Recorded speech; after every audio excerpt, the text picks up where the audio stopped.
छोटी बुराई और बड़ी बुराई। छोटी बुराई बड़ी बुराई के लिए रास्ता खोलती है। नौशेवा ईरान का बड़ी ही न्यायप्रिय बादशाह था। छोटी सी छोटी चीजों में भी न्याय की तुला उसके हाथ में रहती थी। सबसे अधिक ध्यान वह अपने आचरण पर रखता था। एक बार बादशाह जंगल की सैर करने गया। उसके साथ कुछ नौकर चाकर भी थे। घूमते घूमते वह शहर से काफी दूर निकल आए। इस बीच बादशाह को भूख लगी। बादशाह ने सेवकों से कहा कि यही भोजन बनाने की व्यवस्था की जाए। खाना वहीं तैयार किया गया। बादशाह जब खाना खाने बैठा तो उसे सब्जी में नमक कम लगा।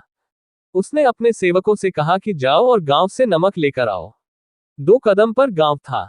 एक नौकर जाने को हुआ तो बादशाह ने कहा, देखो जितना नमक लाओ उतना पैसा दे आना। नौकर ने यह सुना तो बादशाह की ओर देखा। बोला, सरकार नमक जैसी चीज के लिए कौन पैसा लेगा, आप उसकी फिक्र क्यों करते हैं? बादशाह ने कहा, नहीं, तुम मुझसे पैसे देकर आना। नौकर बड़े आदर से बोला, हुजूर, जो आपको नमक देगा उसके लिए कोई फर्क नहीं पड़ेगा, उल्टे खुशी होगी कि वह अपने बादशाह की सेवा में अपना अमूल्य योगदान दे रहा है। तब बादशाह बोला, यह मत भूलो कि छोटी चीजों से ही बड़ी चीजें बनती हैं। छोटी बुराई बड़ी बुराई के लिए रास्ता खोलती है।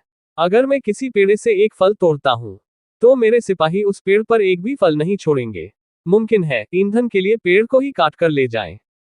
ठीक है, एक फल की कोई कीमत नहीं होती, लेकिन बादशाह की जरा सी बात से कितना बड़ा अन्याय हो सकता है। जो हुकूमत की गद्दी पर बैठता है, उसे हर घड़ी चौकन्ना रहना पड़ता है।